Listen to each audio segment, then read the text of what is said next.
Pumarehas kayo. Yan, may karma din kayo, mga busit kayo. Putang ina nyo. Putang ina mo. So yun guys, for today's video, ba't ang liwanag? Ba't ganun? Ha? Ba't ang liwanag? Iba pala yung settings. Liwanag. So for today's video guys, ngayon magpapagupit tayo kay Martin ulit. So mahaba na yung buhok ko eh. So kailangan na natin magpagupit ulit kay Martin. Matagal na rin kasi tayong hindi nakapagpagupit sa kanya eh. So ilang buwan na rin. So titignan nga natin kung okay pa ba yung maggupit si Martin, no? So let's go!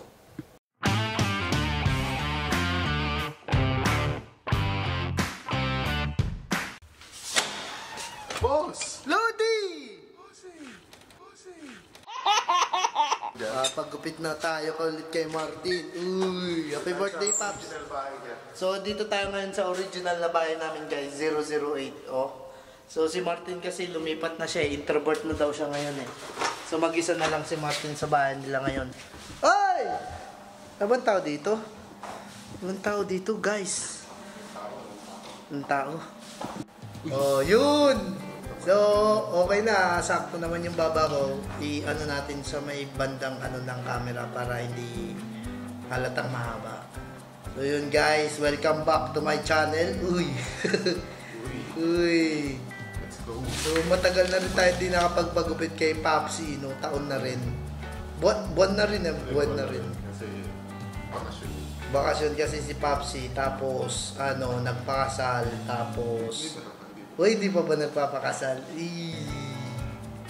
So, hindi pa nagpapakasal. Magpapakasal pa lang si Martin. Yan. Soon. So, ngayon, papagupit na ulit tayo kay Popsi. With my new trimmer. Bagong trimmer yan. Nga pala sa Kemay. Kemay? Kemay. Baka naman. Baka naman. So, bagong trimmer ni Popsi ngayon. Tagal na tayong hindi nagpagupit sa kanya kasi guys, alam mo naman, hectic yung schedule niya eh. Wah, hectic. So, laging panghapon si Popsi, tapos di nagsasabay yung pasok namin. Kaya, mahirap din, no? So, ngayon na ulit tayo magpapagupit kay Popsi. So, unang gupit ni Popsi, si Popsi nga pala yung, ano guys, pa-practice sa buhok ko. First customer. First customer. Pero wala pa akong bayad nun kasi puta puro... Siya pa yung nagbayad kasi puro dugo yung ano yung tenga ko eh. Gago! Puta.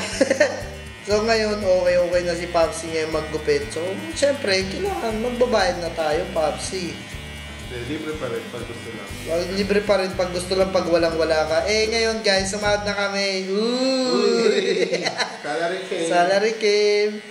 Uy, sana all. Parang mainit yung ano mo, Pops, ha? Trimmer mo, ha? Oo. Yun. Parang made in China ata yung trimmer mo, Pops, ha? Made in China to. Baka sumabog sa atin yan, ha? So, yun, guys. Tagal na rin kami nagpaplano mag-vlog noon. Balak nga sana namin ay mag-podcast. Ngayon na natin pag-usapan yan. Pwede na nga yung pag-usapan yung podcast yan tungkol sa mga buhaya sa Pilipinas, ano? No name na lang tayo, no name. So, yun ang maganda, at least nalalabas namin yung saloobin namin as OFW, no? So, talaga, mga buisit kayo, mga wala kayong mga puso, mga busit kayo, hirap na hirap, patay gutom, mga animal, buisit kayo.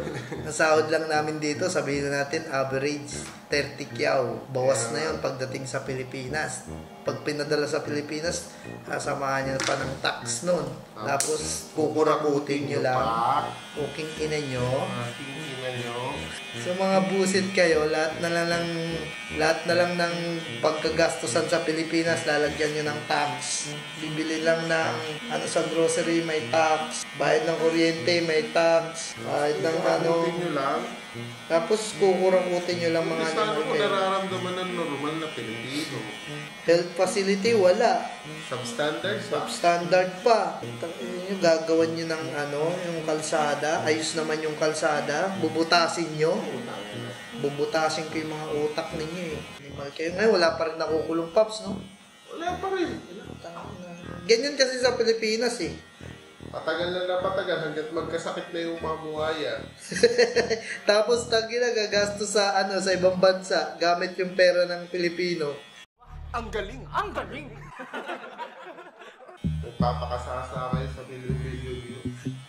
Tapos nag-release kayo ng sali, hindi naman totoo. Patay na gawa-gawa nyo lang.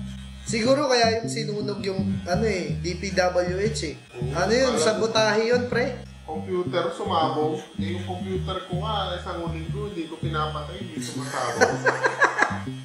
Putang ina, kalokohan yung mga tao talaga sa Pilipinas. Basta mong loko-loko yung mga... Hindi kasi baka siguro yung computer nila doon, Pops, kasama rin sa corrupt. Alam mo yung... computer nyo nga, 200 kyaw. Taka na, 200 kyaw na computer nyo. Tapos sasabog lang. At baka mas maganda pa yung computer sa computer shop eh. So, shout out sa inyo mga buhaya kayo. Shoutout sa mga pinagagawa nyo sa Pinas. Kita rin kayo sa Panas. Ay, yung masasabi mo dun sa sinabi niyang binili yung sasakyan dahil sa payong. Puking ina niya. Hindi, si ano naman, mga Diskaya. Oh, sa mga diskaya, mga buisit kayo, gusto niyo pang gawing witness? State witness ko, no? Kayong pinaka may alam kung sino yung mga state witness pa kayo? Papabiktim pa kayo? Wala eh, ganun talaga sa Pinas eh. Puting na Pops, kung sino pa yung magnanakaw, sila pa yung mga matataas yung pwesto sa gobyerno eh. Papabiktim pa eh. Wala eh. Tayong Pilipino, mga normal na Pilipino, kapag nasangkot tayo sa kalokohan, na pulis, nagkakaso, puta na NBA lang, di tayo makakuha. Di na tayo makahanap ng trabaho kasi may record na tayo. Puta, yung mga nasa Senado, nasa gobyerno, kahit kura-kurakot, milyon-milyon na yung dinali. Paglabas ng puta, ganun pa rin. Sa sarap pa ng buhay sa kulungan, sarili pa yung kulungan. Gusto pa, house arrest? House arrest? Pag tayo nakulong putang inang yan, ewan ko nila, baka tirahin tayo sa puwet ng mga preso dun. Wala, Pilipinas, Pops. Hindi tayo magagawa dyan. So ngayon guys, dito na tayo. Balik na tayo sa ating kwento. Kaso puta, nakakatakot eh. Nag-aahit na si Pops eh. Parang may dugo ah. Ano yun? Tigyawat. Tigyawat. Ano yan, Pops? Tawag dyan, puyo. Oo. Parang may peklat ka. Ewan ko. Tagal na yan. Yan. Baka yung pagkahulog ko nung bata ako. Oo, kaya nga hindi pantay yung ulo ko, di ba, Pops? Hulog ako nung bata ako. Natupi. Makulit kasi ako. Niisip ko yung baka anak ko, putang ina eh. Makulit din eh. Ano ba, mas makulit sa akin yun. 3 months pa lang yung Pops. Makit na ng hagdan yun eh. Makulit niya, kaya kailangan bantayan yung batang yun. Alam ko na yung batang ako, nakomang ako eh. Ilang taon ata ako nun? Siguro mga nasa, grade 2 ata ako nun. Sa yung mga bata, mga dati, no? Puto tumblingan, magagaling tumbling, di ba? Dati uso kasi yun, Uso kasi yun, guys, dati. Yung mga tumbling, yung may mga iipunin mo yung sako-sako, buhangin. Sa baras. Oo, yung mga baras. O, diba sa atin, mga laro natin ganun. Sa amin kasi, yung mga bata kami 90s, meron kaming baras, siso. Tapos yung mga bahay, diba, ginagawa, maraming buhangin. So, doon kami nagtatalon-talon. So, yung simbahan namin doon, Pops, ginagawa pa lang yun. So, gagawa pa lang ng pundasyon, di ba? So, maraming ngayon doon, buhangin. So, doon yung mga bata ngayon, nagsisitalunan sa buhangin. Ako, ang ginawa ko, ginaya ko, backflip. Pero yung pagka-backflip ko, kamay ko yung sinalo ko. Pagtukod. Putik na tukod. Natukod ko yung kamay ko. Ngayon, wala akong hindi ako nasa buhanginan. Nasa parang matigas na parte ako ng semento. Puta, pag backflip ko lang ganun, tinukod ko yung kamay ko para umangat ako. Uta yung kaliwang kamay ko, lumabas yung buto. Aray. Nakumang ako, Pops. Aray ko. Kumang ka? Nakumang ako. Pero hindi naman siya nabali. So, hindi naman siya nabali, Pops. Parang lumabas lang yung buto. Parang yung buto eh, bumalik kong gano'n. Punta ako sa may ano, sa may hindi, mga hilo. Pilit binabalik eh. So, tangina niyo, wala pang Cairo noon, di ba? May mga Cairo massage na ngayon, di ba? Ang pinipilit nilang binabalik. Bulag lang. Ngayon, bulag nila ngayon mga nagmamasahe. So, pinilit nilang binalik. Wala, hindi kaya. So, pinunta ako sa ospital. Pagdating sa ospital, ayaw sanang sementuhin. Okay. So may semento ka sa... Oo, sinemento yung kaliwang kamay ko. Yung kaliwang braso. Talaga? Oo. Hindi halata. Wala kang pekla. Wala, hindi naman siya kasi lumabas. Okay. Kumbaga yung dito, umano lang. Nag-dislocate. Hindi, parang lumiko lang. Parang nabali lang na tawag dito? Yung bakal. So kinas lang. Na bakal na. Pero hindi siya, wala siyang basag. Okay. Na talagang bali lang, ay na ano lang, kumumang lang. So ngayon, pagpunta namin sa ospital, tinanong yung nanay ko, pinadala niyo pagbubuhat sa manghihilot bago kayo pupunta rito. Kasi kapag dinala yung anak niyo sa manghihilot, hindi po namin to sa semento. Bakit? Ewan po, bakit? Kaya yun, sinabi ng nanay ko na hindi na dinala sa manghihilot. Yun, sinemento. Kaya na, buti nga hindi nabasag yung buto ko. Kasi malalambot pa yung buto nun, di ba? Oo. Ilan taong ka nun? Ano ako nun, Pops?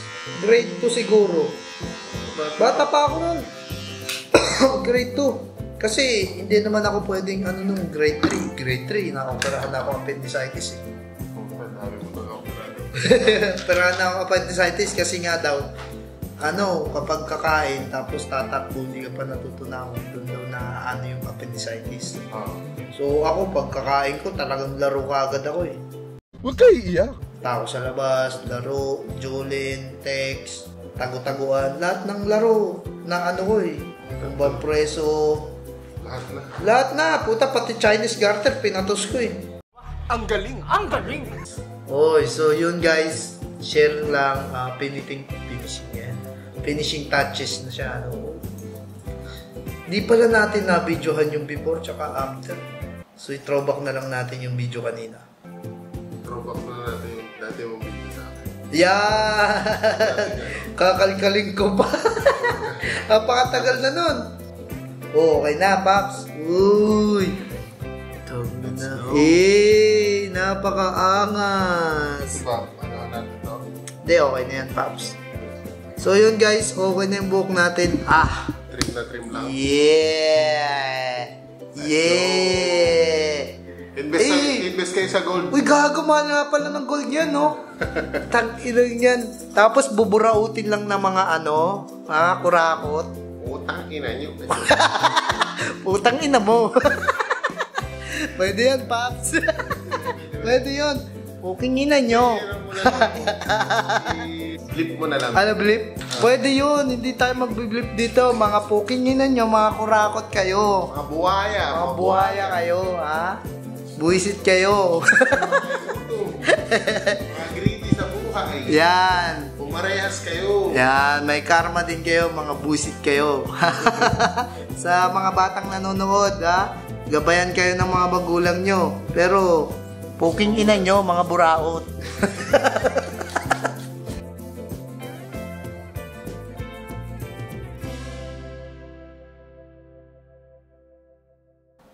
Kuya natanggal. Kuya natanggal. Ay, kanina pa yan? Kuya. Dito dapat yan eh. Takin na mga ko.